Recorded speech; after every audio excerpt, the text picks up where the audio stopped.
كالسحاب بلا مطر وقال الله تعالى آمرا ومخبرا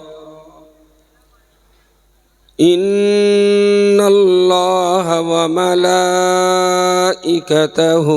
يصلون على النبي يا أيها الذين آمنوا صلوا عليه وسلموا تسليما اللهم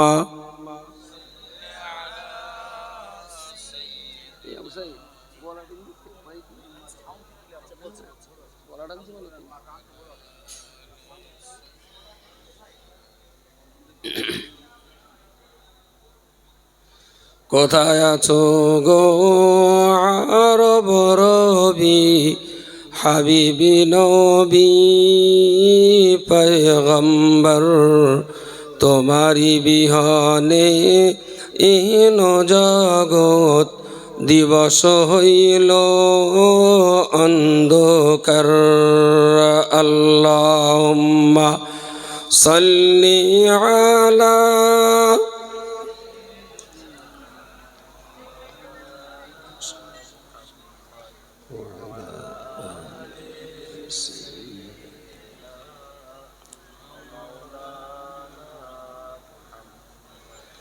কোথায় আছো বিশ্ব গোলাপ হাসর দিনের কান্ডারি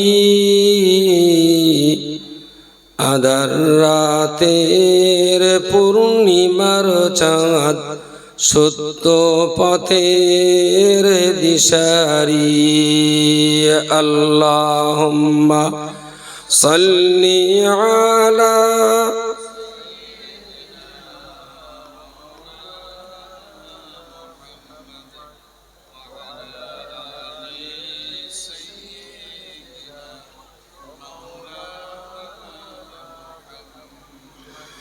কোথায় আছো বিশ্ব নেতা জগত পিতা আল আমিন তোমারি প্রশংসায় গাহিলেন স্রষ্টা রহমাতাল লিল আলামিন আল্লাহুম্মা সাল্লি আলা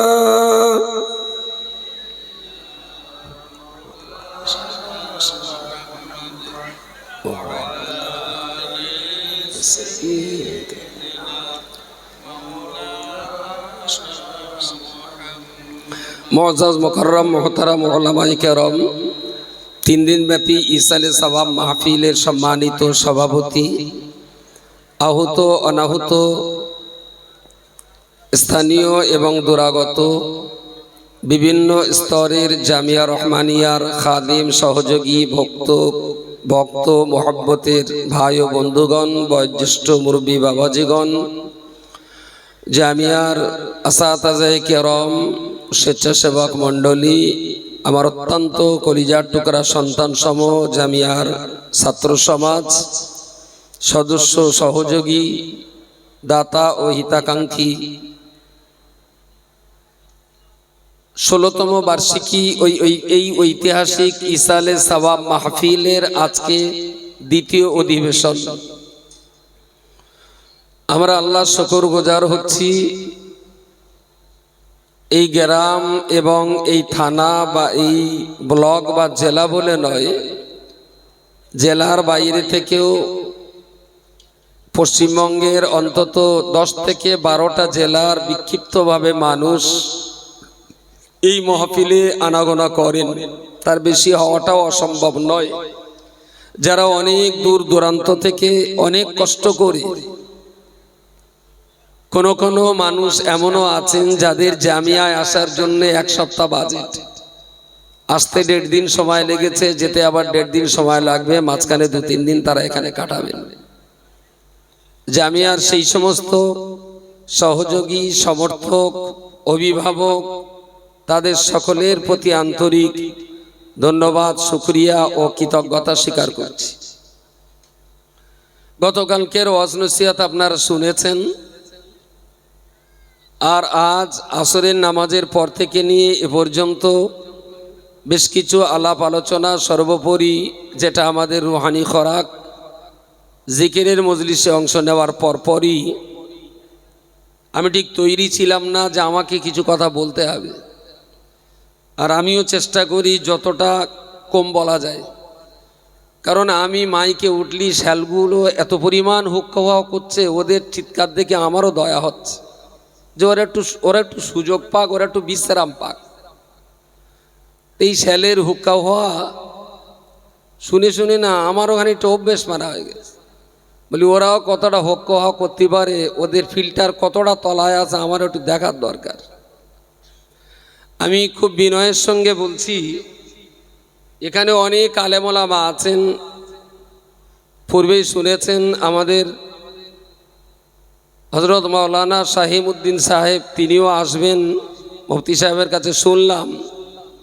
আমি শুনলাম মাটিয়া বুরুজের প্রখ্যাত বক্তা জনাব মনোয়ারুর রহমান সাহেব, শুনছি তিনিও আসছেন, আলহামদুলিল্লাহ। এছাড়া আরও অনেক বক্তা এসেছেন বা আসবেন, তাদের সময় নষ্ট করাটা আমার পক্ষে ধৃষ্টতা লঙ্ঘন করাই হবে। তা আমি খুব স্বল্প সময়ে দুটো কথা না বললে নয়, আপনাদেরকে বলবো।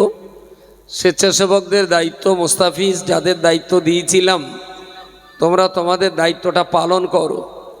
আমার ডায়াসের দুই পাশে যে জায়গাটা আছে, আমরা এই জায়গাটা করেছি বিশিষ্ট কোনো আলেম মানুষ, ভালো মসজিদের একজন ভালো ইমাম সাহেব, শিক্ষিত মানুষ, স্কুলের একটা মাস্টার মশাই, জনপ্রতিনিধি, সমাজের একটু সম্মানিত ব্যক্তি, তাদেরকেও দেখেছি জামিয়ার এই চটে বসতে।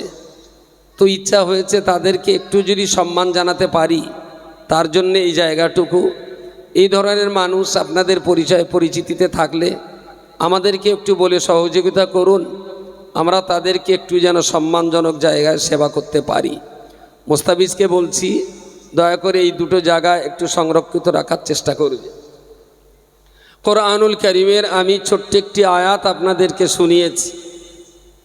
কোরআন শরীফের ভিতর আল্লাহ বলেছেন, আলা ইন্না আউলিয়া আল্লাহি লা খাউফুন আলাইহিম ওয়ালা হুম ইয়াহজানুন।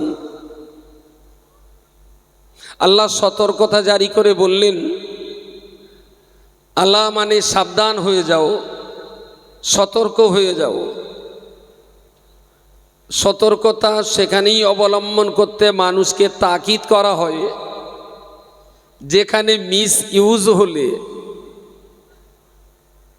অব্যবহার হলে, যথাবিহিত উপযুক্ত পদক্ষেপ গ্রহণ করতে কোনো রকমের ডিস্টার্ব হলে ভয়ঙ্কর ক্ষতি হতে পারে।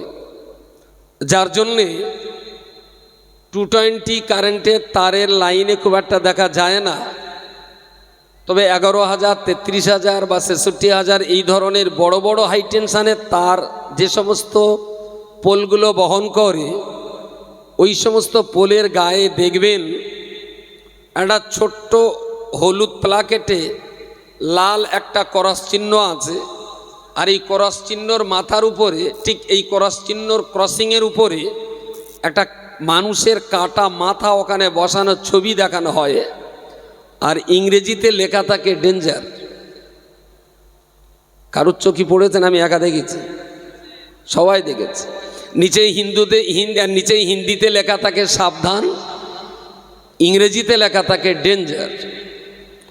তো যারা ইংরেজি জানে তারা ইংরেজি পড়ে ওর থেকে একটু দূরে থাকবে, যারা হিন্দি বোঝে তারা হিন্দিটা পড়ে তার থেকে একটু দূরে থাকলো, যারা বাংলা বোঝে তারা বাংলায় পড়ে তার থেকে একটু দূরে থাকলো, যারা বাংলায় হিন্দি ইংরাজি কিচ্ছু বোঝে না তারা অন্তত কাটা মাথাটা দেখেও দূরে থাকবে, যে ওখানে গেলে বোধহয় আমার মাথাটাও যাবে।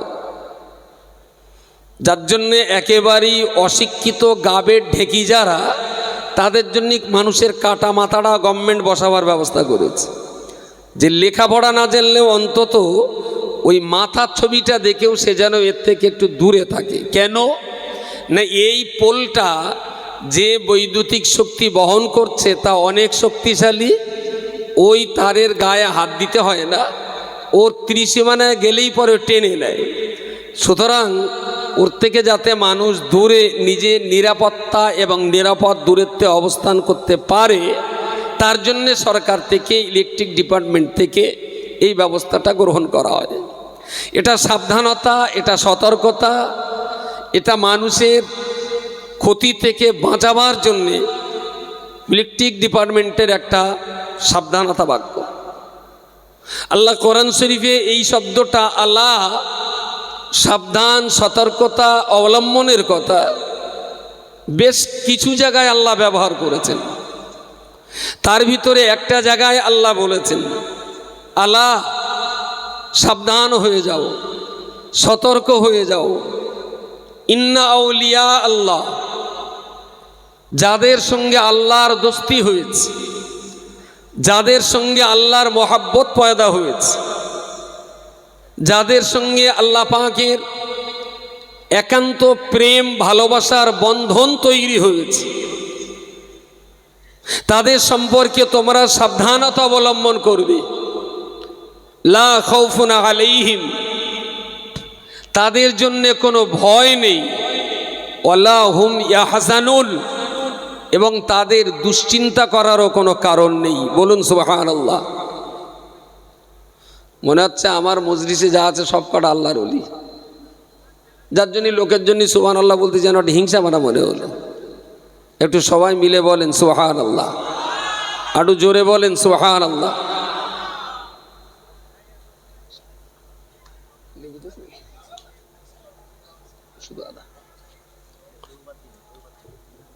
তো কেন এই কথাটা বললাম? যে যাদের ক্ষেত্রে স্বয়ং আল্লাহ বলেছেন এই দলটার কোনো ভয় নেই, এই দলটা দুশ্চিন্তা করার কোনো কারণ নেই, এই দলটা সম্পর্কে আল্লাহ সাধারণ জনগণকে সতর্কতা জারি করে বললেন, এদের সম্পর্কে তোমরা সাবধান থাকবে, এদের সম্পর্কে তোমরা সতর্ক থাকবে। লা খাউফুন আলাইহিম ওয়ালা হুম ইয়াহজানুন, ওদের সম্পর্কে ওদের কোনো ভয় করারও প্রয়োজন নেই এবং ওদের দুশ্চিন্তা করারও কোনো দরকার নেই।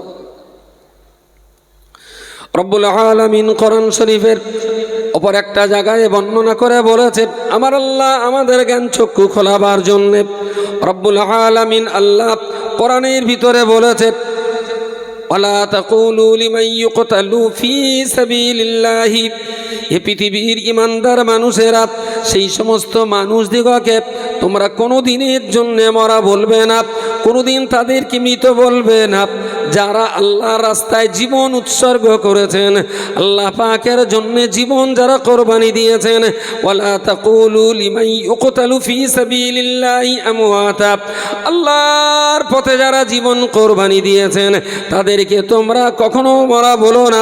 ওয়ালা তাকুলু লিমান ইউকতালু ফি সাবিলিল্লাহি আমওয়াতা বাল আহইয়াউন ওয়ালাকিন লা তাশউরুন, আমি আল্লাহ বলছি ওরা জীবন্ত, আমি আল্লাহ বলছি তারা জীবন্ত, ওরা মৃত্যুর পরেও কঠিন কবরের ভিতরে আমি আল্লাহ তাদের এমন কায়দায় জীবন্ত রেখে দিই, পৃথিবীর জীবন্ত মানুষেরা ওদের জীবন্ত থাকাটা কোনো দিনের জন্য বুঝতে পারে না। সচিন তেন্ডুলকর ছক্কা মারলে তারপর সুবহানাল্লাহ বলবেন? ধর্মসভায় কখনো সুবহানাল্লাহ বলতে হয়? এখনো এই জ্ঞান আপনাদের দিতে না পারার জন্য আমি একটু 3 বার উদ্বোস করে নেব। কান ধরিস বল, ওঠো একটু 3 বার। তাহলে আজ যেন জীবনে কোনো দিন সুবহানাল্লাহ কারুর শেখাতে হয় না। আনন্দ হলে, ইমানদারের চোখে আনন্দ হলে সুবহানাল্লাহ বলাটা ইমানদারের ঠোঁটের অলংকার। আর মঞ্চে যারা থাকে এরা তো শবে বরাতের রোজা করে না, পাবলিকের করতে বলে ওরা ভাঙি দেয়। ওরা সুবহানাল্লাহ না বললে দোষ নেই, আপনারা বললে একটু দোষ। এখন দেখি এই নোড়ায় যদি থেত হয়ে এইবার থেকে একটু বলে। আল্লাহ বললেন সেই সমস্ত মানুষ যারা দ্বীনের পথে, ইসলামের পথে জীবন কোরবানি দিয়েছেন, ওদের তোমরা মরা বলো না। আমি আল্লাহ বলছি আহইয়াউন, ওরা জীবন্ত, ওয়ালাকিল্লা তাশউরুন। আর এই সমস্ত মানুষ মরার পরেও কবরে কি করে জ্যান্ত থাকে, পৃথিবীর জ্যান্ত মানুষেরা ওদের জীবন্ত থাকাটা কখনো বুঝতে পারে না। সুবহানাল্লাহ। আমরা যতই ভাবি যে কি করে আছে কবরের ভেতরে জেন্দা, তাহলে খায় কি, হিসু লাগলি কোথায় যায়, ওদের কি টয়লেটের দরকার হয় না, গা হাত পাস হয় কোথায়, এত শীতে কি কবরে গিজার টিজার আছে নাকি? জ্যান্ত মানুষ ভেবে চিনতে তাদের জীবন্ত থাকাটা কোনো মতেই বুঝতে পারবে না। ওয়ালাকিল্লা তাশউরুন। এরা যতই ভাবুক এদের সব ভাবনা বিফল হবে, ওদের যুক্তিতর্ক বুদ্ধি দিয়েই ওরা ভাবতে অপারগ। শুধুমাত্র আমি আল্লাহ বলেছি এই কথাটার উপরে বিশ্বাস করি, তারাও বিশ্বাস করবে। আমার জ্ঞানে, আমার কাগজে, আমার মগজে, আমার আকলে, আমার বিবেকে আমি বুঝতে না পারলেও আল্লাহ যখন বলেছেন তারা জ্যান্ত, তো আমি ইমানদার বলছি আমার আল্লাহ বলেছেন জ্যান্ত, তো তারা অবশ্যই কবরের মাটিতে জীবন্তই আছেন। সুবহানাল্লাহ। মানুষের মগজ দিয়ে সব জিনিস বোঝা যায় না, সব জিনিস বোঝা যায় না। অন্ধের মতো দুটো জায়গায় বিশ্বাস করতে হয়। আমি একবারও বলবো না যে আপনি আমাকে অন্ধের মতো বিশ্বাস করুন, আমি একবার বলবো না ওলি, আল্লাহ, গৌস, কুতুব, সুফি, দরবেশ, ইমাম, মুয়াজ্জিন, খতিব, মুসল্লি, ডাক্তার, মাস্টার, ইঞ্জিনিয়ার, এদের কাউকে অন্ধের মতো বিশ্বাস না করলে ঈমান যায় না। কিন্তু আল্লাহ আর আল্লাহর নবীকে অন্ধের মতো বিশ্বাস না করলে বেঈমান হতে হয়। শুধু এই দুটো জায়গা, যুক্তি, তর্ক, বুদ্ধি, বিবেক, জ্ঞান, গরিমা সমস্ত কিছুকে জলাঞ্জলি দিয়ে আল্লাহ যা বলেছেন সেটা সঠিক, আল্লাহ রসুল যেটা বলেছেন সেটাও সঠিক, এই দুইটা জায়গা ছাড়া পৃথিবীর আর কোনো জায়গায় আমি অন্ধ হতে রাজি না। আমার কথা কি ক্লিয়ার? অন্য লোক কথা বললে একটু যাচাই করব, বাছাই করব। একজন বললে এটা কোরআনে আছে, আমি একটু দেখে নেব 30 পারার ভেতরে আছে না 32 পারার বাইরে আছে। কথা বোঝেননি? আজকাল এমন এমন আয়াত পড়ে ব্যাখ্যা হচ্ছে যা 30 পারার ভেতরে পাওয়া যাবে না। জিবরাইলি যদি জিজ্ঞেস করা হয়, হুজুর তুমি তো আল্লাহর আরশ থেকে কোরআন নিয়ে এসেছিলে, তা দেখো দিন এইটা করবে তোরা আছে? জিবরাইল বলল আমি তো এরকম আনিনি, ওরা কোথায় পেয়েছে? আরবিতে বলছে তো পাবলিক ভাবছে কি যে আরবিতে যখন হচ্ছে তাহলে কোরআন শরীফ, কিন্তু আমার যখন আল্লাহ কিঞ্চিত পরিমাণ চোখ দিয়েছে, আমি একবার দেখে নেব যে ওটা 30 পারার ভেতরে না 32 পারার বাইরে। এখন বহু বক্তাদেরকে আমরা 30 পারার বাইরে এরকম পড়তে শুনছি। এখানে আমি অন্ধ হতে রাজি না। আল্লাহর কালামে যেটা আছে, রাসূলুল্লাহর হাদিসে যেটা আছে, আল্লাহর নবী যা বলেছে সেই জায়গাটাতেও আমি অন্ধ, আমি অন্ধ, আমি অন্ধ। যুক্তিতর্ক, বুদ্ধি, বিবেককে সবকিছুকে আমি মাইনাস করে দিয়ে আল্লাহ আর আল্লাহর নবীর কথাগুলো আমি অন্ধের মতো বিশ্বাস করে দেব। একটু জোরে হবে না? ফুরফুরা পীর সাহেব কেবলার মতো মানুষ, তিনিও একটা টাইমে কথা বলেছেন। আমার ভক্ত মুরিদ আলেম ওলামাগণ অনেকে অনেক কিতাব রচনা করেছেন। সেই সমস্ত কিতাবের যে সমস্ত বিষয়গুলো শরীয়তের মানদণ্ডে আছে সেগুলো আপনারা মানিবেন, যেগুলো শরীয়তের খেলাফ হয়েছে সেগুলো আপনারা মানবেন না। তাহলে দাদা হুজুর কেবলাও কিন্তু কোনো আলেম ওলামার কাছে অন্ধ হতে বলেননি, অন্ধ হতে বলেননি। চোখ আছে, দেখে নাও। রব্বুল আলামিন আল্লাহ কোরআন শরীফের অপর একটা জায়গায় বলেছেন, ওয়ালা তাহসাবান্নাল্লাযীনা কুতিলু ফী সাবিলিল্লাহি আমওয়াতা বাল আহইয়াউন ইনদা রাব্বিহিম ইরযাকুন। রব্বুল আলামিন বলেছেন, এই পৃথিবীর মনুষ্য জাতি, ওয়ালা তাহসাবান্নাল্লাযীনা কুতিলু ফী সাবিলিল্লাহি আমওয়াতা, যে সমস্ত মানুষেরা আল্লাহর পথে যারা জীবন উৎসর্গ করেছেন, আল্লাহর রাহে যারা জীবন কোরবানি দিয়েছেন, ওদের তোমরা মরা বলা তো দূরের কথা, ওদের মরা বলে কখনো ধারণা করো না। ওরা মরা এই ধারণাটুকু কখনো তোমরা করো না। মরা তো কখনোই বলবে না, মরা বলে কখনো ধারণাও করতে পারো না। বাল আহইয়াউন, আমি আল্লাহ বলছি, আমার জমিনের মাটির কবরের ভিতরে আমি আল্লাহ তাদের জিন্দা রেখেছি। শুধুমাত্র তাদের জিন্দা রাখি নাই, বরং আল্লাহ এটাও বলে দিলেন, ইনদা রাব্বিহিম ইরযাকুন। পৃথিবীর মানুষ তাদের মরা বলেছে, ওদের শ্বাস নিঃশ্বাস বন্ধ হয়ে গেছে, চলাফেরা দুনিয়ায় বন্ধ হয়ে গেছে। পৃথিবীর জমিনে তাদের চলাফেরা, শ্বাস নিঃশ্বাস, কর্মকাণ্ড বন্ধ হয়েছে বলে দুনিয়ার ইমানদার মুসলমানেরা তাদের গোসল দিয়েছে, কাফন পরিয়ে জানাজা নামাজ পড়ে দাফন করে দিয়েছে।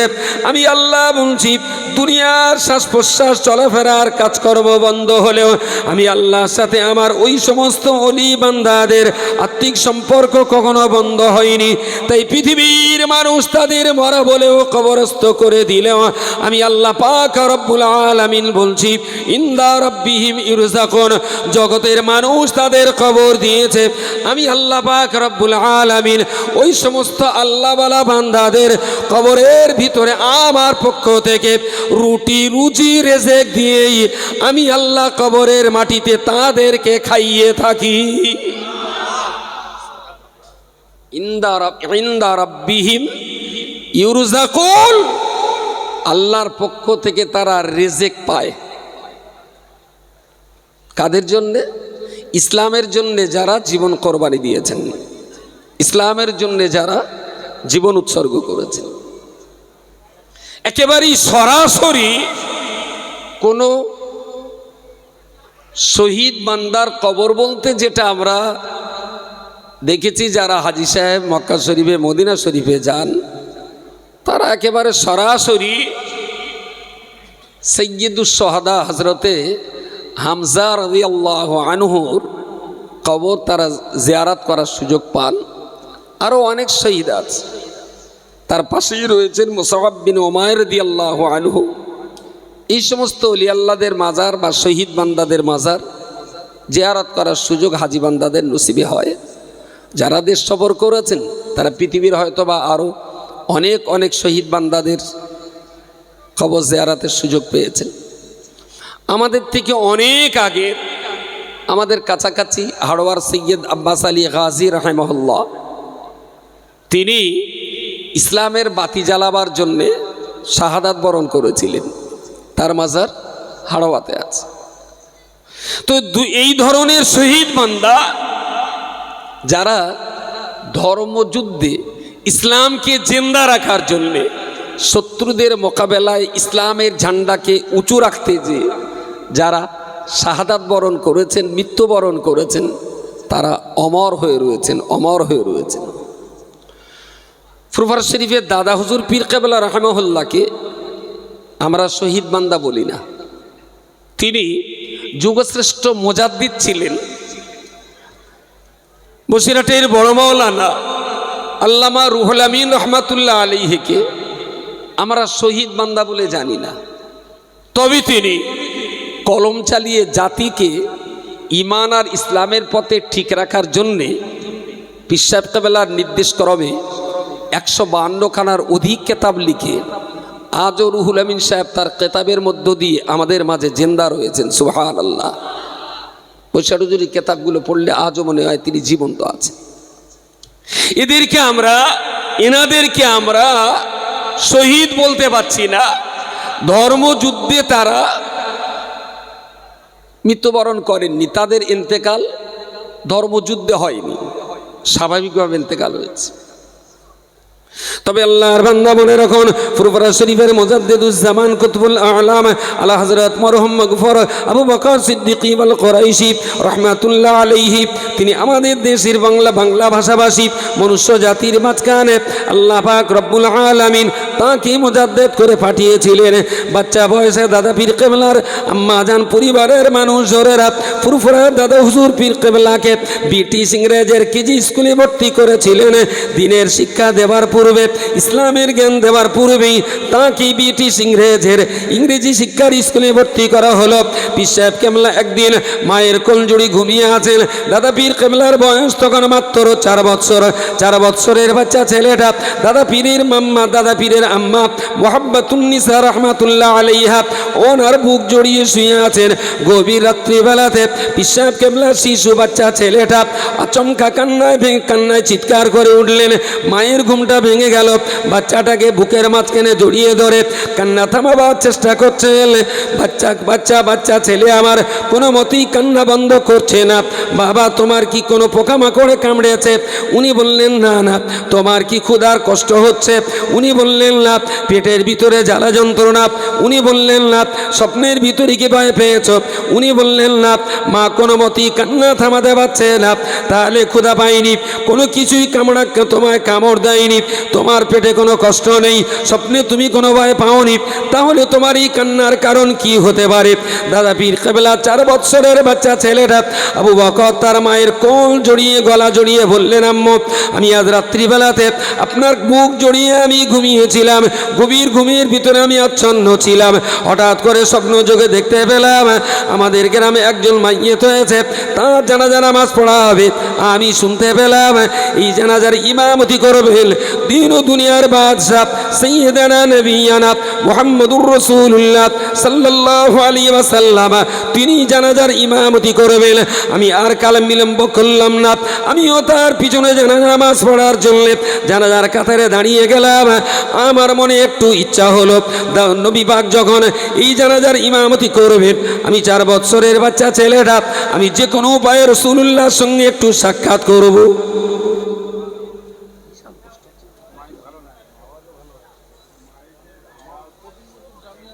আল্লাহ, 4 বছরের বাচ্চা ছেলে স্বপ্ন দেখছেন জানাজা নামাজ হবে, আর সেই জানাজার ইমাম হবেন কে? আমি কি ভাসুরির নাম জিজ্ঞেস করেছি? কবরে গেলি ওই কথাটা না বলতে পারলে তো জাহান্নাম। অন্তত এখন থেকে একটু বলা অভ্যাস করেন। দাদা হুজুর কেবলা বুঝলেন যে জানাজার ইমামতি করবেন কে? জোরে বলুন, রাসূলুল্লাহ সাল্লাল্লাহু আলাইহি ওয়াসাল্লাম। এই কথা যদি আপনার ঠোঁট দিয়ে না বেরোয়, বারবার এই কথাগুলো বলা অভ্যাস নেশায় পরিণত করুন। তাহলে মরণের সময় নেশার ঘোরে মুখ দিয়ে কলমা বেরিয়ে যাবে। যদি অভ্যাস না থাকে, যদি নেশা না হয়, আরে নেশা তো বিড়িতে, নেশা তো তামাকে, নেশা তো খৈনিতে। আর আমি বলছি খৈনি, তামাক, বিড়ি, হিরোইন, এতে যত না নেশা আছে তার চাইতে অনেক অনেক বেশি নেশা আছে আল্লাহ আর আল্লাহর নবীর ইশক আর মহব্বতে।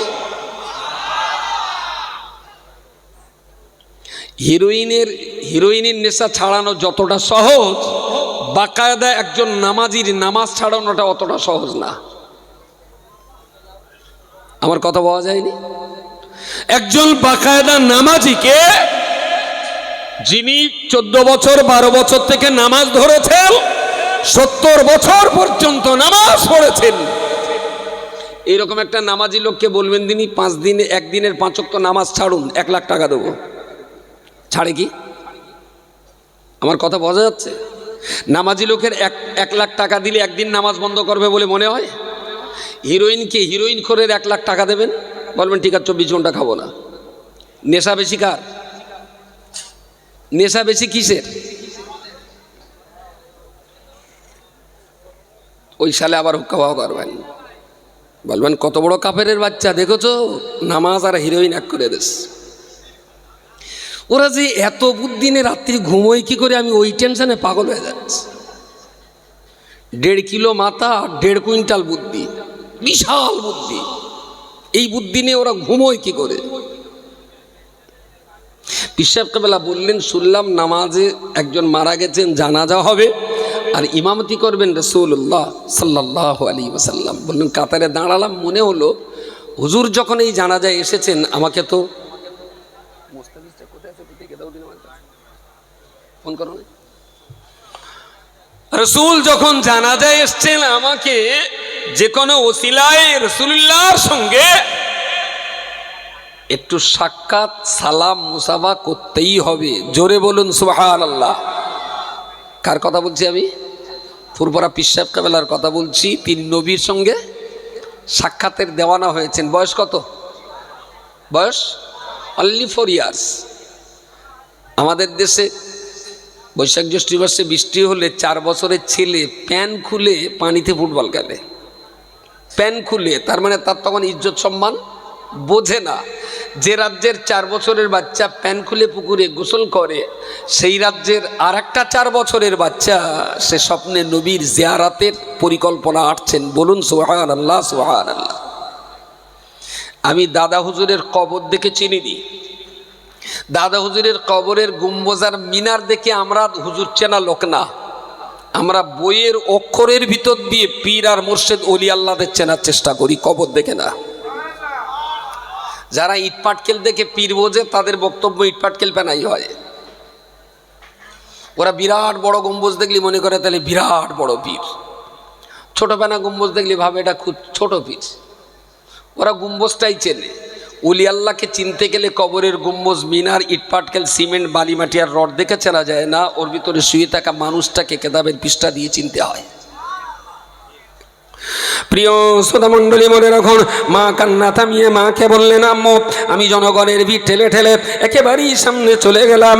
যে জায়গাটায় গ্লাসের খাটিয়া রাখা আছে আমি ওই জায়গায় পৌঁছে গিয়ে লক্ষ্য করে দেখলাম দিন ও দুনিয়ার বাদশা সাইয়্যিদুনা নবিয়্যিনা মুহাম্মদুর রাসূলুল্লাহ সাল্লাল্লাহু আলাইহি ওয়াসাল্লাম জানাজার ইমামতি করার জন্য তিনি অপেক্ষায় রয়েছেন।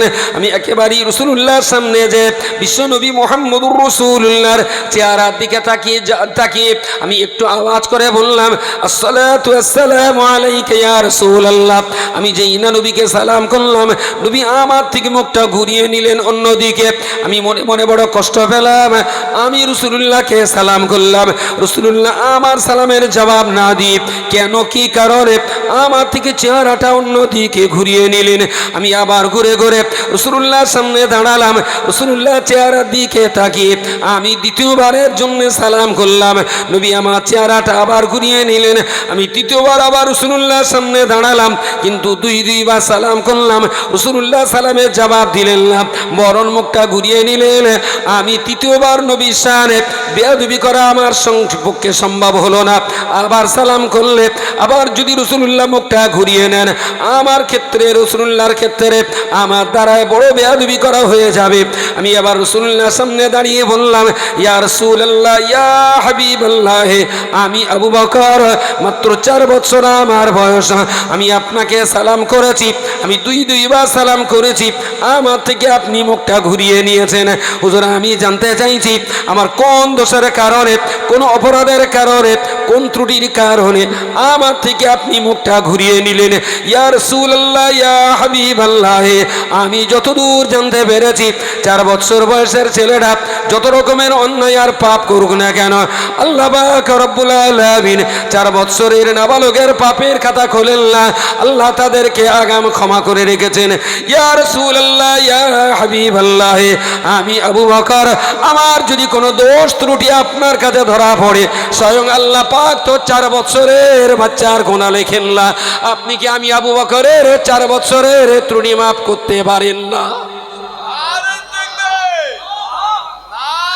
হুজুর আমার বয়স তো মাত্র 4 বছর, সত্যি কি আমি অপরাধী? আপনি আমার সালামের জবাব না দিয়ে দুবার ঘুরে গেছেন। সত্যি যদি আমি অপরাধী হই, তাহলে আল্লাহ তো নাবালকের গুনাহ আগাম ক্ষমা করে রেখেছেন। আপনি কি আমাকে ক্ষমা করা যায় না? পীর সাহেব কেবলা মাকে বললেন, আম্মু আমি যেই না রাসূলুল্লাহকে এই কথাটা বললাম, নবী আমার বুকের মাঝখানে জড়িয়ে ধরে বললেন, বাবা আবু বকর। আমায় বুকের ভিতরে জড়িয়ে ধরে বললেন, বাবা আবু বকর, আমি নবী মুহাম্মদুর রাসূলুল্লাহ সাল্লাল্লাহু আলাইহি ওয়াসাল্লাম, আমি কেন তোমার উপরে খোপ করতে যাব? আমি কেন তোমার উপরে রাগ করব? কেনই বা তোমার ত্রুটি আমি ধরতে যাব?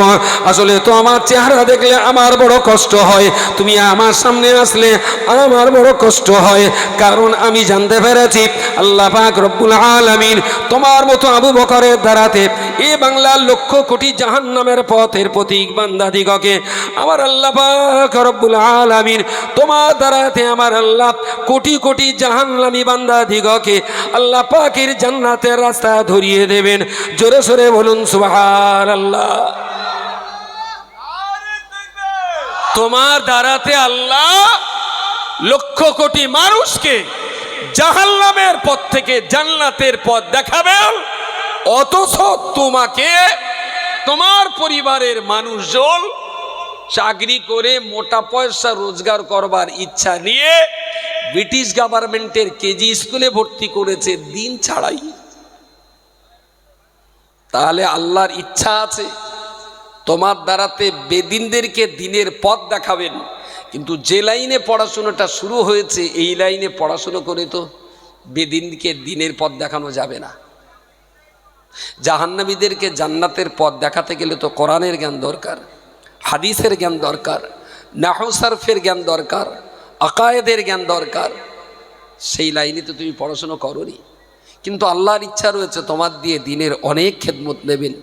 তাই তোমার দেখলে না আমার খুব কষ্ট হয়, তোমার উপরে আমার কোনো ক্ষোভ নেই, আমার কোনো অভিযোগ নেই, আমি কোনো অসন্তুষ্ট না, দেখলে শুধু একটু কষ্ট হয়, তাই মুখটা দুবার ঘুরিয়ে নিয়েছিলাম, দুঃখ করো না বাবা। পীর সাহেব কেবলা বললেন, ইয়া রাসূলুল্লাহ ইয়া হাবিবাল্লাহ, তাহলে কোন রাস্তা অবলম্বন করলে পরে, কোন পথ ধরলে পরে আপনি আমার থেকে আর মুখ ঘুরিয়ে নেবেন না, ওই রাস্তাটা কি একটা বারের জন্য আমায় বলে দেবেন। নবী আমার বললেন, বাবা আবু বকর, তুমি তোমার মাকে বলবে তুমি দুনিয়াবি লেখাপড়া অবশ্যই শিখবে, তার আগে তোমাকে কোরআন শিখতে হবে, হাদিস শিখতে হবে, আকায়েদের মাসলা মাসাইল শিখতে হবে, ফতোয়া ফারায়েজ শিখতে হবে, দিনের বড় জ্ঞানী পণ্ডিত তোমাকে হতে হবে, তবে তো তুমি দেশের জনগণকে জাহান্নামের পথ থেকে জান্নাতের রাস্তা দেখাতে পারবে। আল্লাহর বান্দা মনে রাখুন, বললেন পীর সাহেব কেবলা বললেন, ওই রকম অবস্থাতে আমার ঘুমটা ভেঙে গেল। ও আম্মু, আমি আপনার কাঁদছিলাম অন্য কোনো কারণে নয়, আমার কান্নার একমাত্র কারণ হলো আপনারা আমাকে ব্রিটিশ গভর্নমেন্টের কিন্ডারগার্টেন স্কুলে আমায় ভর্তি করে দিয়েছেন। আমি নিশ্চিত ওই জ্ঞান অর্জন করতে পারি, তবে রাসূলুল্লাহর পরামর্শ মতো আমাকে কোরআনের তাফসীরের জ্ঞান অর্জন করতে হবে, নবীর পরামর্শ মতো হাদিসের জ্ঞান আমায় অর্জন করতে হবে, রাসূলুল্লাহর পরামর্শ মতো ইলমে আকায়েদের জ্ঞান অর্জন করতে হবে, নবীর পরামর্শ মতো উসুল আর উসুলে হাদিসের জ্ঞান আমায় অর্জন করতে হবে, রাসূলুল্লাহর পরামর্শ মতো ফারায়েজ এবং ফতোয়ার জ্ঞান আমায় অর্জন করতে হবে। আমি আগামী কাল থেকে আর কেজি স্কুলে পড়তে যাব না। আল্লাহ পাকের শরীয়ত, কোরআন, হাদিস, ইজমা, কিয়াসের যেখানে জ্ঞান দেওয়া হয় আমাকে সেই জায়গায় ভর্তি করে দিতে হবে। জোরে সোরে বলুন সুবহানাল্লাহ। ও আল্লাহর বান্দা, আমি কি জানতে পারি যে বাংলার 4 বছরের ছেলেরা উলঙ্গ অবস্থায় খেলাধুলা করতে পারে, সেই বাংলার আর এক প্রান্তের মাত্র 4 বছরের একটা বাচ্চা ছেলেটা দাদা পীর কেবলা রহমাতুল্লাহ আলাইহি 4 বছর বয়সে রাসূলুল্লাহ দ্বারাতে লেখাপড়ার লাইন তিনি পেয়ে গেলেন। স্বয়ং রাসূল পাক সাল্লাল্লাহু আলাইহি ওয়াসাল্লাম যে মানুষটার পড়াশোনার রাস্তা বলে দিতে পারেন, নিশ্চিত করে এই মানুষটা শরীয়তের খেলাফ কোনো বাতিল ফেরকার হতে পারে না। তো রসুলের দেখানো পথেই পীর সাহেব কেবলা পড়াশোনার জীবন শুরু হলো। আবার সেই পড়াশোনার জীবনের একটা টাইমে পশ্চিম বাংলাতে দাদা হুজুর কেবলাকে পড়াবেন, এইরকম শিক্ষকের অভাব দেখা দিল। তো তিনি সুযোগ পেয়ে হাদিস শাস্ত্র চর্চা করার জন্য মদিনা শরীফে গেলেন। মদিনার মুহাদ্দিসদের কাছে বসে ধারাবাহিকভাবে 40খানা হাদিসের কেতাবে, 40টি হাদিস নয়, হাদিস শরীফের 40টি কিতাব মদিনার মুহাদ্দিসদের কাছে পড়লেন, নিজে পড়ে তাদেরকে শোনালেন।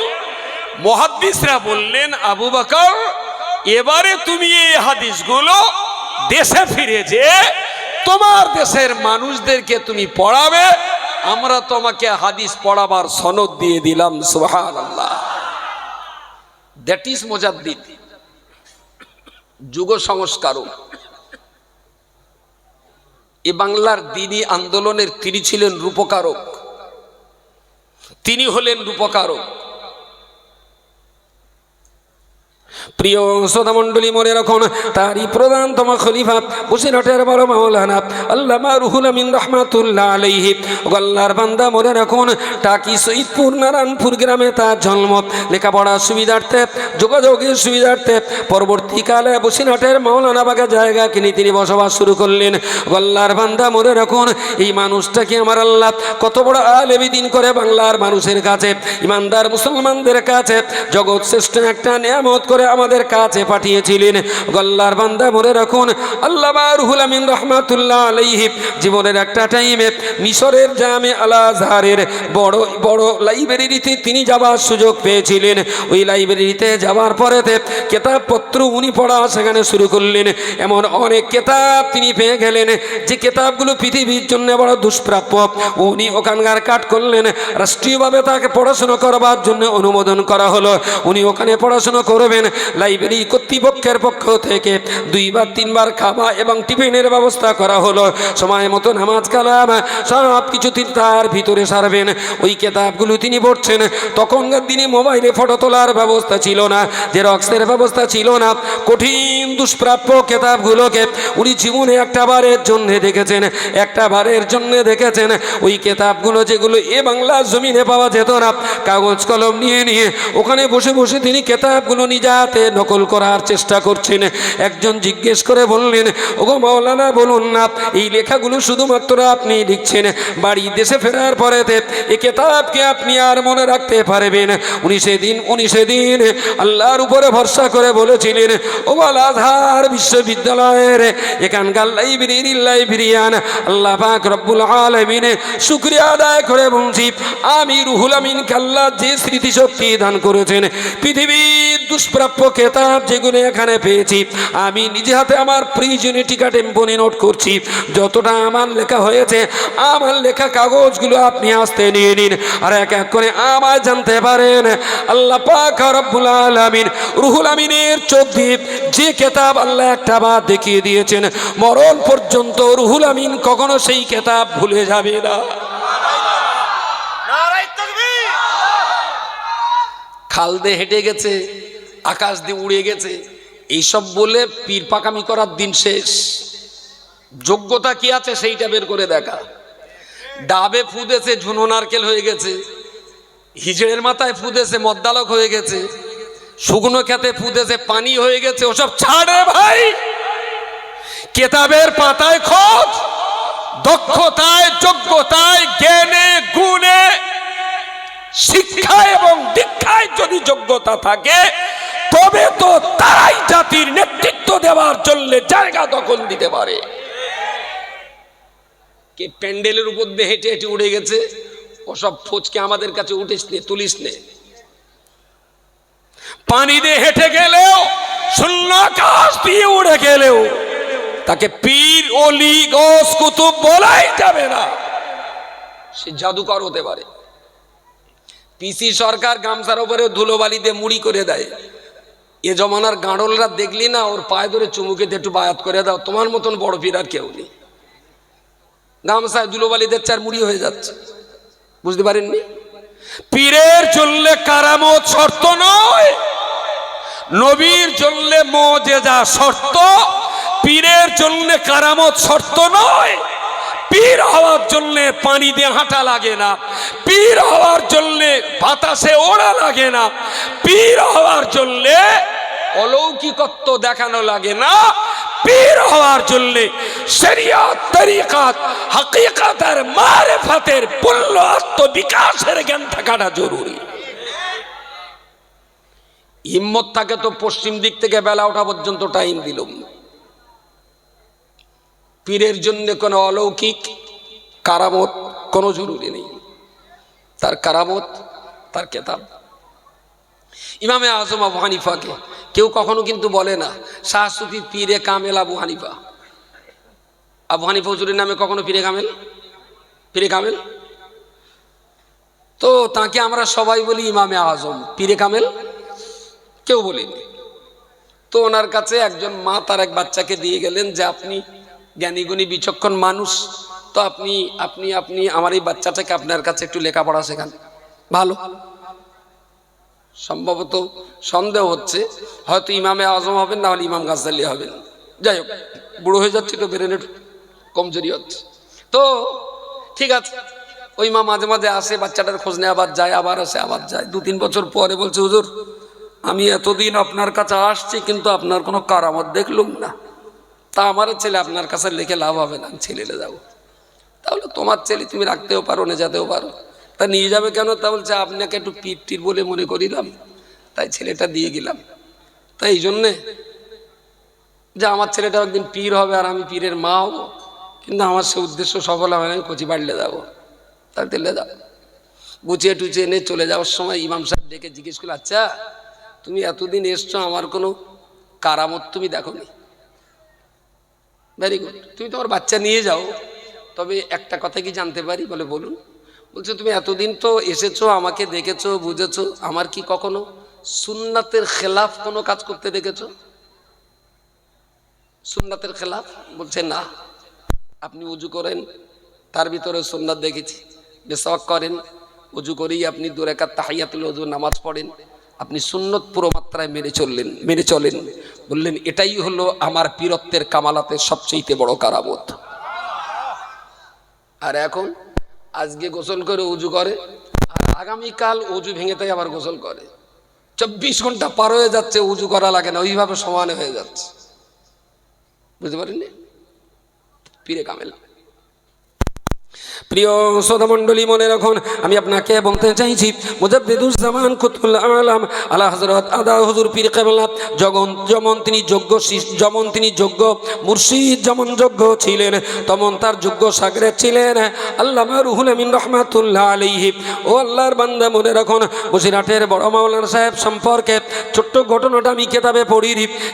কথাটা আমি শুনেছিলাম বাঙর রঘুনাথপুরের বাড়ি মিসলা হুজুর পীর কেবলা রহমাতুল্লাহ আলাইহির পোষ্যপুত্র বলে পরিচিত ছিলেন। আজকের যুব সমাজ থেকে নাই বা চিনতে পারে। মেজ হুজুর কেবলার দরবারে তিলে তিলে তিনি বড় হয়েছেন। আমাদের দেগঙ্গা কার্তিকপুর হাই স্কুলের আরবিক মাস্টার মশাই ছিলেন মরহুম মগফুর আলা হযরত মাওলানা আব্দুল খালেক সাহেব হুজুর রহমাতুল্লাহ আলাইহি। তিনি ইন্তেকাল করেছেন। আমি তাকে অত্যন্ত কাছ থেকে চিনেছি। আমার 20-22 বছর বয়সে ওনার সঙ্গে 2-4টে দাউদে গিয়েছি। উনি আমাকে অনেক দূরে দূরে ওনার বাইকে করে গেছি। উনি আমাকে গল্প করছেন, বলে আব্দুল মাতিন দাদু এই যে গ্রামটা তুমি কি চিনতে পারো?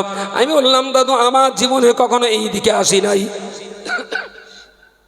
বোধহয় সম্ভবত গ্রামটা হবে দক্ষিণের দিকে দোষতিনা বলে কোনো গ্রাম আছে, ক্যানিং ওই পাশে দোষতিনা একটা গ্রামের নাম সম্ভবত আমার মনে হচ্ছে। বলে এই গ্রামটার নাম হলো দোষতিনা। তা সে মাঠ দিয়ে গেগে একদম পুরো ফাঁকা মাঠ, একটা বাড়ি, বলতে এই বাড়ি সভা, লোকজন কিচ্ছু নেই।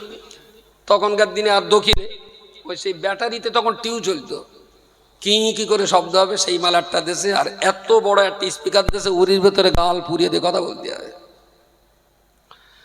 তো ওখানে যে চাপানি খেয়ে বসে বলছে এই গ্রামটা চিনিস দাদু? আমি বললাম না। এই গ্রামে বসে হুজুর দাওয়াত এসেছিলেন। বলে আমি তখন হুজুরের সঙ্গে ছিলাম।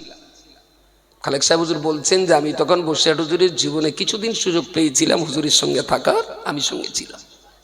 বলছি গ্রামের একজন মানুষ, ফতোয়া নিয়ে জটিলতা তো অনেকটা জটিলতা হয়ে গেছে গ্রামের, অনেক মানুষ এসেছেন সেই জটিল সমস্যাটা ছাড়াবার জন্য।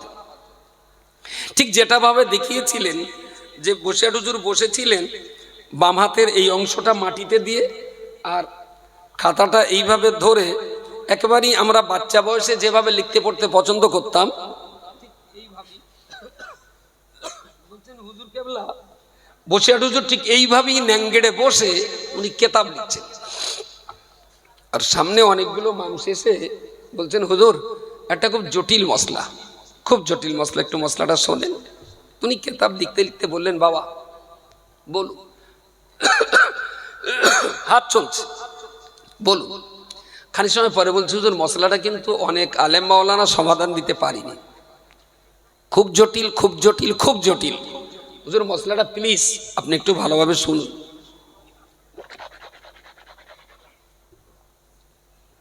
উনি কেতাব লিখছেন, বলছেন বাবা বলো বলো। কেতাব কিন্তু মুখে যে বলো বলেছে, কলম কিন্তু বন্ধ হয়।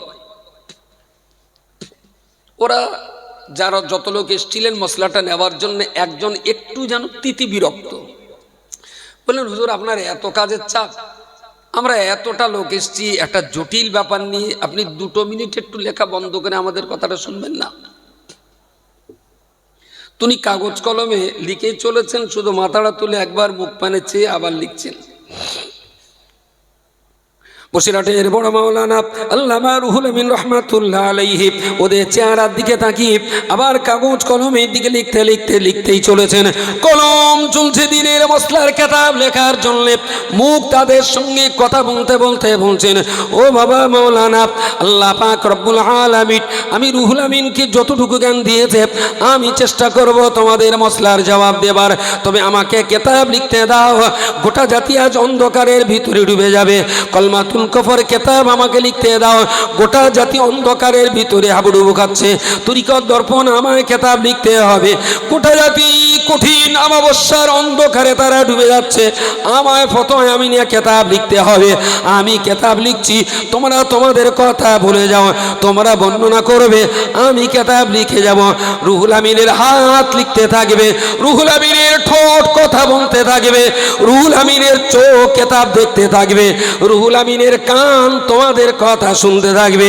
কানের শোনা, চোখের দেখা, হাতের লেখা, এতটা কাজের মধ্য দিয়ে তোমাদের মসলা মাসাইলের সমস্যা আমি রুহুল আমিন আমার কান দিয়ে শুনে যে জবাব তোমাদের দিয়ে দেব, আল্লাহ পাক যদি রহমত করেন রুহুল আমিনের দেওয়া ফতোয়ায় কোনো ভুল হবে না। জোরে সোরে বলুন সুবহানাল্লাহ। বলল কান শুনবে, চোখ দেখবে, হাত লিখবে, 3টে কাজের মধ্য দিয়েই রুহুল আমিনের জবাব দিয়ে যে ফতোয়া বার হবে ইনশাআল্লাহ ওই ফতোয়ায় ভুল থাকবে না। জোরে বলুন সুবহানাল্লাহ।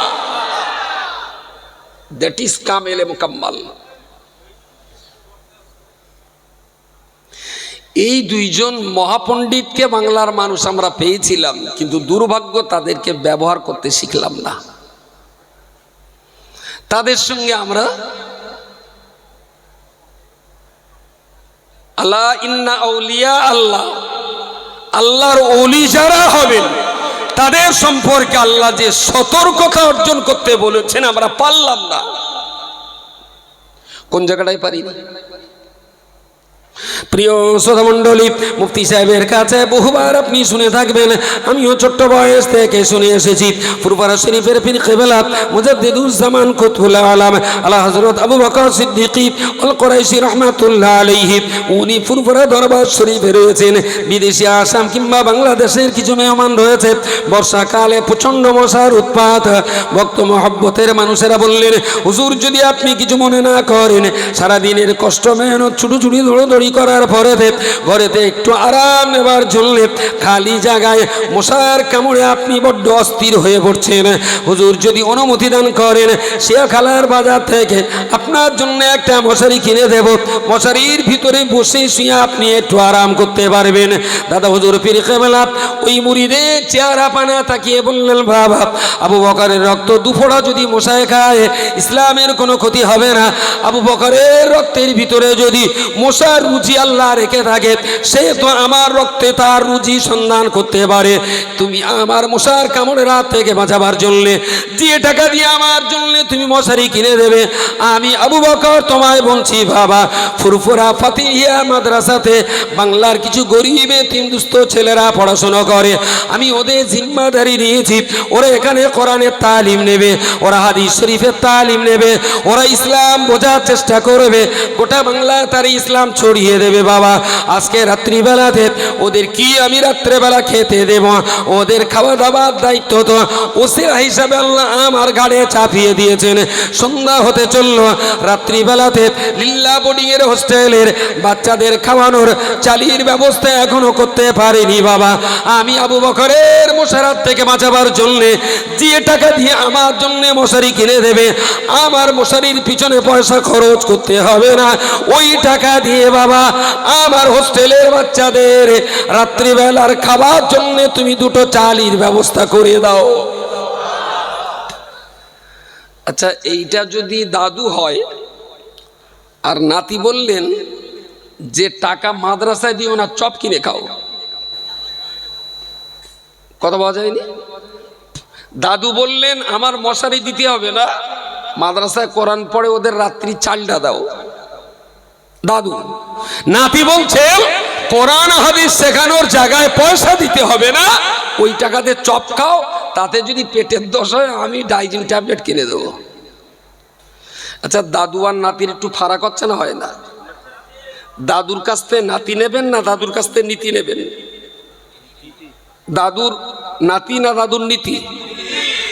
যদি নীতির ভেতরে নাতিও পড়ে নো প্রবলেম, যদি নীতির ভেতরে খালাও পড়ে নো প্রবলেম, যদি নীতির ভেতরে দাদুর ভাইপো পড়ে নো প্রবলেম। যদি দাদুকে ভালোবাসি তাহলে আগে নাতি না নীতি? আচ্ছা, দাদুর ভালোবাসার জন্যে, দাদুর ভালোবাসা পাওয়ার জন্যে নীতি বাদ দিয়ে শুধু নাতি নেওয়ার পক্ষে কারা? একটা হাত তোলেন।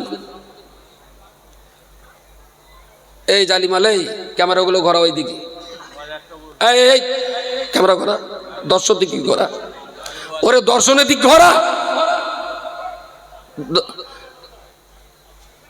এরা করে ক্যামেরাম্যান না অডিয়েন্স। আমি আবার বলছি, আরেকবার বলে নেই, বলছি দাদু নিশ্চিতভাবে আমাদের রাহাবার, দিনের রাহাবার, জাতির ইমাম, কমিউনিটির লিডার, সমাজ দরদি। সেই দাদুর কথা মাথায় রাখতেছে, তারই পথে চলতেছে। দাদুর নীতি ছাড়া, দাদুর নীতি ছাড়া নাতি নেবেন কারা কারা? একটু হাত তোলেন। আরে আমি অডিয়েন্সরা দেখাতে বললাম, কোথায় গেছে এরা? ওরা কি তাহাজ্জুদ পড়তে গেছে এখন? ভাই একটু অডিয়েন্স, আমার কথা বুঝতে অসুবিধা হয়নি তো? বুঝতে অসুবিধা হয়নি? বলছি দাদুর নীতি ছাড়া, দাদুর নীতি ছাড়া নাতি নিয়ে চলবেন কারা কারা? একটু হাত তোলেন, হাত তোলেন। হলো না, নেক্সট। আচ্ছা, দাদুর নীতি সহ যদি নাতি পাই, দাদুর নীতি সহ যদি নাতি পাই, কারা কারা হাত তোলেন?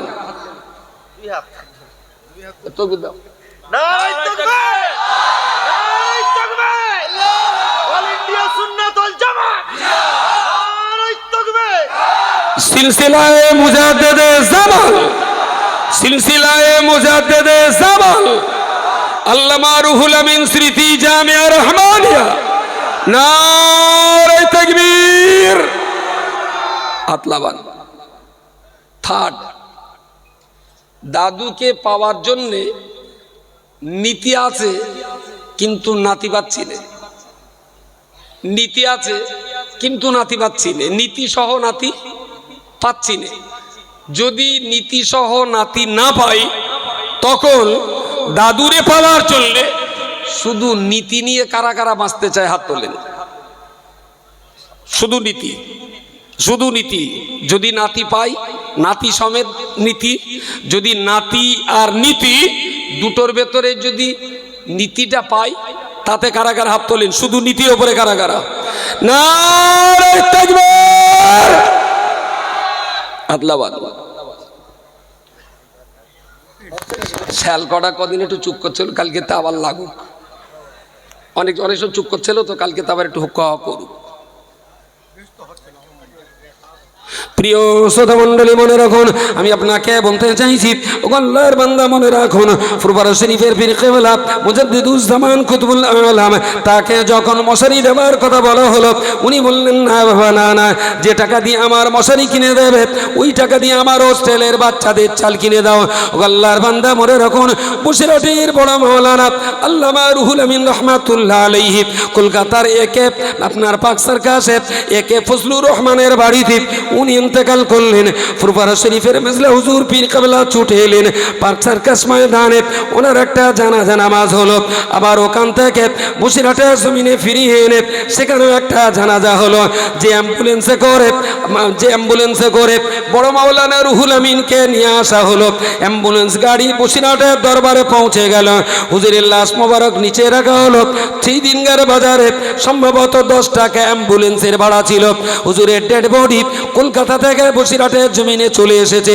10 টাকা অ্যাম্বুলেন্স ভাড়া দেওয়ার জন্য হুজুরের জামার পকেট সন্ধান করা হলো, বাক্সের ভিতরে খুঁজে দেখা হলো, আলমারিতে খুঁজে দেখা হলো, এখানে সেখানে খোঁজ খবর নেওয়া হলো, 10 টাকাও পাওয়া গেল না। আল্লাহর বান্দা মনে রাখুন, ভক্ত মুরিদ যারা সেদিন ছিলেন, কেউ বা চারানা, কেউ বা আটানা, কেউ বা 1 টাকা দিয়ে চাঁদা তুলে আল্লামা রুহুল আমিনের ডেড বডি বহন করা অ্যাম্বুলেন্সের ভাড়া পরিশোধ করতে হলো। ওই রুহুল আমিন সাহেব রহমাতুল্লাহ আলাইহি একটা টাইমে তিনি বলেছিলেন, আল্লাহ পাক রব্বুল আলামিন আমায় দিনের যে জ্ঞান দান করেছেন, এই জ্ঞান বাংলার জমিনে জিন্দা রাখার জন্য রুহুল আমিন যদি কিতাব লিখে বাংলার মানুষের কাছে আমাকে বিতরণ করতে না হতো, গোটা বসিরহাটের শহরটাকে আমি রুহুল আমিন একা কিনে নেওয়ার ক্ষমতা রাখি। যে টাকা জীবনে রোজগার করেছি বসিরহাটের শহর আমি একা কিনে নিতে পারতাম। শুধু সেই টাকা দিয়ে সারা জীবন কিতাব লিখেছি, আর সেই কিতাব জাতির ঘরে ঘরে পৌঁছে দিয়েছি। খুব আবেগের সঙ্গে একবার তিনি বলেছিলেন, এমন কিতাব লিখে যাব বাংলার ঘরে ঘরে আলেম তৈরি হবে, আর আমার কিতাব যার ঘরে থাকবে আমি রুহানি অবস্থায় সেই ঘরে অবস্থান করব। কোন গোমরাহির দল সেই বাড়িওয়ালাকে গোমরাহি জাহান্নামী বানাতে পারবে না। নারায়ে তাকবীর, নারায়ে তাকবীর।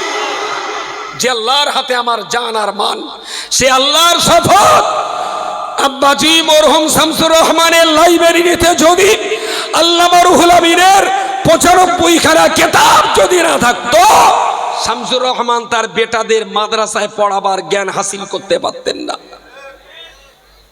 আব্বা মাওলানা পাস ছিলেন না, টাইটেল পাস ছিলেন না, তিনি কোরআনের হাফেজ ছিলেন, কিন্তু জীবনে এমন একটা দিন আমি দেখিনি যে আব্বা তক্ত বসে আছেন অথচ হাতে কিতাব নেই।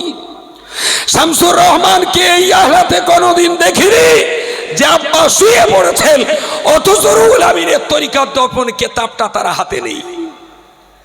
জীবনে যা লড়াই করেছেন সিলসিলার জন্য, এ জাতির জন্য, এই কমিউনিটির জন্য, দাদা পীরের এই নীতি আদর্শকে টিকিয়ে রাখার জন্য আব্বা জিন্দেগিতে যত লড়াই সংগ্রাম করে গেছেন, এই লড়াই আর সংগ্রামে রুহানি শক্তি এসেছে রুহুল আমিনের কিতাব থেকে।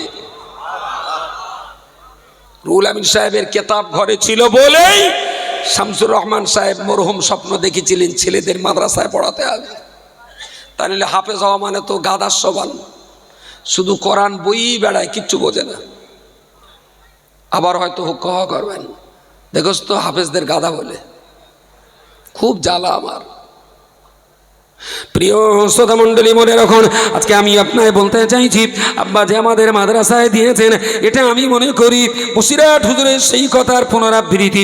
বসিরহাটের বড় মাওলানা আল্লামা রুহুল আমিন সাহেব রহমাতুল্লাহ আলাইহির তার ইন্তেকালের 80 বছর পরেতে, তার মৃত্যুর 80 বছর পরেতে তার রুহানি দোয়ার বাবার কথা, তাহলে আমার বাবা কেন আমাদেরকে মাদ্রাসায় দেবেন? আল্লাহর বান্দা মনে রাখুন, বসিরহাট হুজুর বলেছিলেন এমন কিতাব রচনা করে যাব বাংলার ঘরে ঘরে আলেম তৈরি হবে। বসিরহাট হুজুরের কেতাব পড়ার কারণে আব্বাজি মুফতি সাহেবকে মাদ্রাসায় দিয়েছিলেন। বসিরহাট হুজুরের কেতাবের রুহানি দোয়ার সেই বরকতেই তার বাবা যেমন তার বেটাকে মাদ্রাসায় পড়িয়েছেন, আবার সেই বেটাটা লেখাপড়া শিখে এই যে সুন্দর বাজার বসিয়েছেন। আল্লাহর পাক জাতের কসম করে বলছি, এ জামিয়া রহমানিয়া এটা অবশ্যই দাদা পীর আর বসিরহাট হুজুরের রুহানি দোয়ার ফসল। নারায়ে তাকবীর, নারায়ে তাকবীর। সুতরাং কেউ যদি হুইসেল মেরে টিটিট, কি ব্যাপার তোমার লাল কার্ড সেলসেলার বাইরে, টিটিট কি ব্যাপার তোমার হলুদ কার্ড সেলসেলার বাইরে, আরে বড়াব্বা আমি তোর রেফারি বলে মানবো, তারপর তোর বাসি লোবো।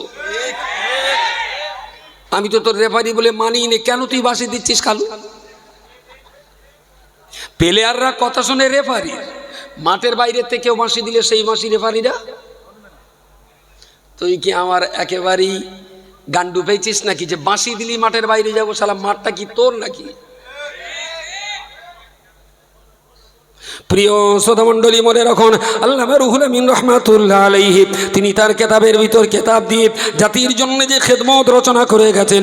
আল্লামা রুহুল আমিন রহমাতুল্লাহ আলাইহি এত টাকা রোজগার করার পরেতেও তার ডেড বডি বহন করবার জন্য 10টা টাকাও তিনি রেখে ইন্তেকাল করতে পারেননি।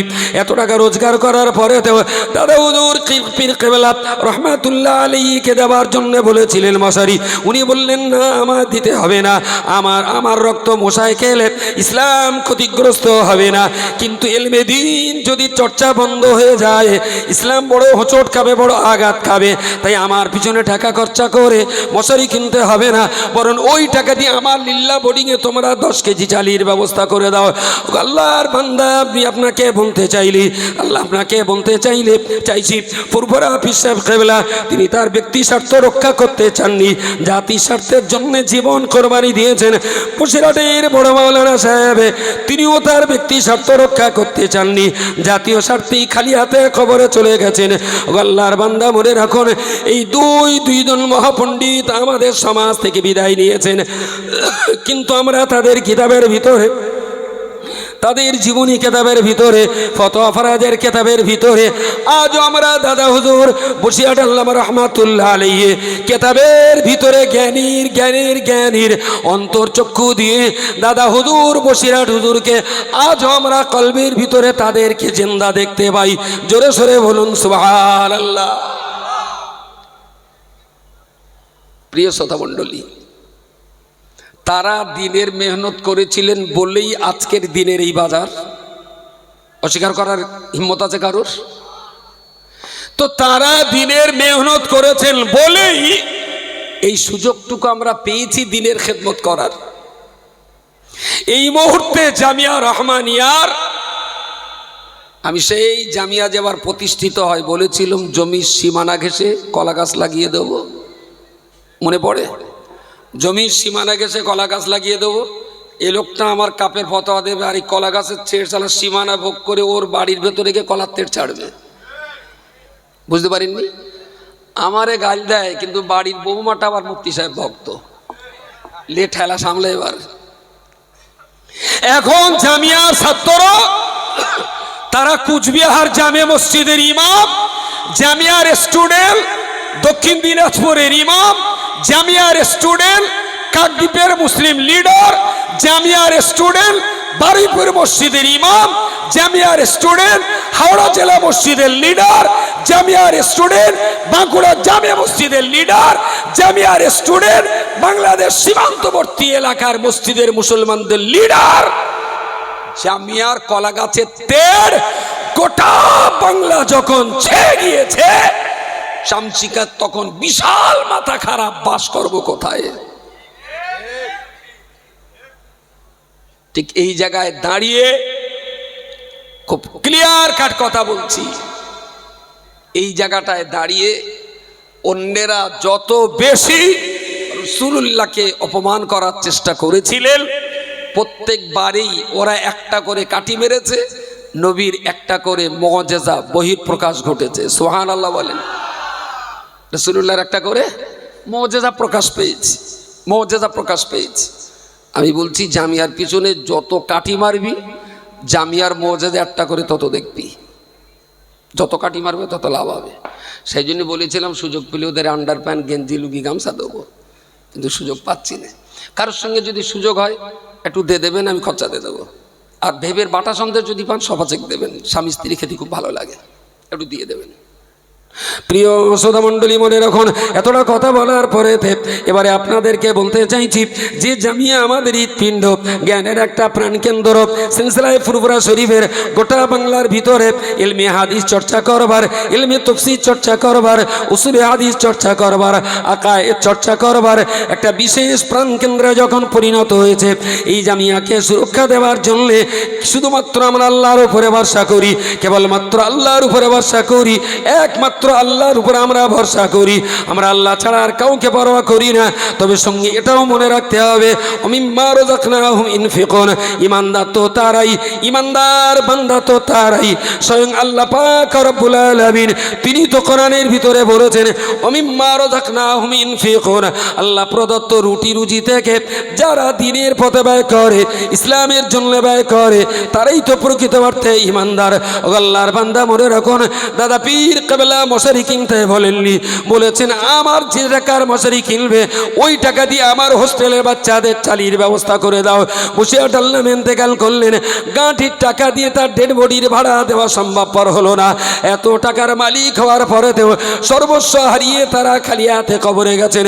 তবে আমাদের চোখের অন্তরালে নিশ্চিত আল্লাহ পাক রব্বুল আলামিন জান্নাতের সুখ শান্তি নাজ নেয়ামত তাদের কবরে আমার আল্লাহ জারি রেখে দিয়েছেন। জোরে সরে বলুন সুবহানাল্লাহ। এতটা মানুষ দ্বিতীয় দিনের অধিবেশনে এতটা মানুষ রয়েছেন। মুফতি সাহেবের শারীরিকভাবে বড্ড অসুস্থ মানুষ, এই বিরাট ব্যয়ভারের বোঝা তার ঘাড়ে আমরা চাপিয়ে দিয়েছি। আল্লাহর বান্দা, দূর দূরান্ত থেকে যতটা পারি সাইড থেকে আমরা সহযোগিতা করার চেষ্টা করি, তবে মেনলি পূর্ণ টেনশনটা তাকেই বহন করতে হয়। আল্লাহ পাক রব্বুল আলামিন তার হায়াত কিসমতকে দারাজ করে দিন, সেই হাতে কুল্লি আল্লাহ নসিব করে দিন। কম বেশি 100 বছর হায়াত দিয়ে আল্লাহ পাক মুফতি সাহেবের দ্বারাতে ইলমে দ্বীনের এই বিরাট খেদমতকে আল্লাহ পাক যেন কবুল করেন। জোরে সরে বলুন আল্লাহুম্মা আমিন। এরা আমার বিরাট চাইতে জুলুকে 100 বছর বেঁচে থাক। আপনার কি মনে হয় কালকে দিক মূল্য ভালো হয়? 100 বছর বাঁচুক। আরে মালিকের কাছে চাইতে তো হবে, তো কম কম চাবো কেন? বুঝতে পারেননি? সব সময় বেশি বেশি। আলহামদুলিল্লাহ, মুফতি সাহেবের পুরো টেনশনটা তার মাথায়। আপনারা সবাই যদি 1 ঝিনুক করে পানি দেন, 1 গ্লাস পানি হবে। 1 ঝিনুক করে দিলে কথা বলেন 1 গ্লাস হবে। মুফতি সাহেবের যদি 1 গ্লাস পানির দরকার হয়, আমরা কেউ তো সাগর নদীর মালিক না যে হুজুর বলবো আমার কলসিতে তুমি 1 গ্লাস ঢেলে লাও। আমাদের তো সব কোয়া পাত কোয়া। তাই 1 ঝিনুক করে দেন। এতটা মানুষ রয়েছেন, শুরু হোক 10,000 টাকা দিয়ে, গ্লাসটা ভরাতে হবে 10,000 টাকা দিয়ে। আল্লাহ পাকের কোন বান্দা রয়েছেন জামিয়া রহমানিয়ার এতগুলো বিভাগ, হিফজ বিভাগ, কিরাত বিভাগ, তাখাসসুস বিভাগ, তাফসীর বিভাগ, হাদিস বিভাগ, সব কিছুকে মিলিয়ে নিয়ে সুন্দরভাবে জামিয়া পরিচালনা করতে যে 2 কোটির অধিক টাকা বছরে খরচ রয়েছে। এই বিরাট অংশের খরচের একটা ব্যয়ভার জামিয়া রহমানিয়ার 3 দিনের ইসালে সওয়াবে কম বেশি 6 ভাগের 1 ভাগ টাকা এখানে উঠে আসে। আপনারা স্বতঃস্ফূর্তভাবে দান করেন। প্রত্যেকটা মানুষের কাছে 10 টাকা, 20 টাকা, 500, 100, 200, 1000 টাকা যার যেমন দেওয়ার আছে আল্লাহর হস্তে তড়ি ঘড়ি একটু উঠে আসুন। জিকিরের মজলিসে মুফতি সাহেবের হাতে হাত দিয়েছেন, তখন তো মনটা আপনার অনেকটাই নরম ছিল। সেই নরম অবস্থায় পকেট উজাড় করে আপনি মুফতি সাহেবকে দান করেছেন। খাদির জামিয়া রহমানিয়াতে মুফতি সাহেবের হাতে আপনি দান করেছেন। আমিও জামিয়ার সুরক্ষার জন্য, জামিয়ার পরিচালনার জন্য আপনাদের মতো দারাজ হস্তে দানি বান্দাদের কাছে আমি আব্দুল মাতিন ভিখারির মতো করে 2 হাত আপনাদের কাছে পাচ্ছি। 100, 200, 500, 20, 50 টাকা যিনি যেমন দেবেন, একটা মানুষ যেন এই দানের শরীক থেকে আপনি বঞ্চিত হবেন না। তাড়াতাড়ি ওঠেন, দেরি করা যাবে না। কালেকশন করতে দেরি করবো না, শিগগির আসেন।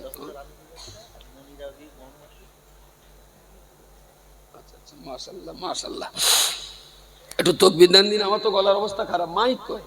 আরে বাপ্পাটা ফাঁকিবাজ বসে রয়েছে, একটু মাইকলে তকবির দেবে তো। একটু আল্লাহরে ডাকেন, নারে তাকবীর। আল্লাহু আকবার। সবাই শ্রোতার জন্য সেই একটু তকবীর দেন না, আল্লাহর নাম একটু তকবীর দেন। নারে তাকবীর, নারে তাকবীর। দাতাগণ, দাতাগণ, আল্লামা রুহুল আমিন রহমাতুল্লাহ সিটি জামিয়া রহমানিয়া, নারে তাকবীর। নারীর নামে আর নারীর আসেন। নাম যখন আছে ওটা আসেন হুজুর হাতে দিয়ে যান, আসেন। ইনশাআল্লাহ ইনশাআল্লাহ। আল্লাহ পাকের বান্দা নানা এবং নানিমা দুইজনের জন্য 5,000 টাকা দান করেছেন। ওরা ক্যাশ দিয়েছে, ক্যাশ দিয়েছে।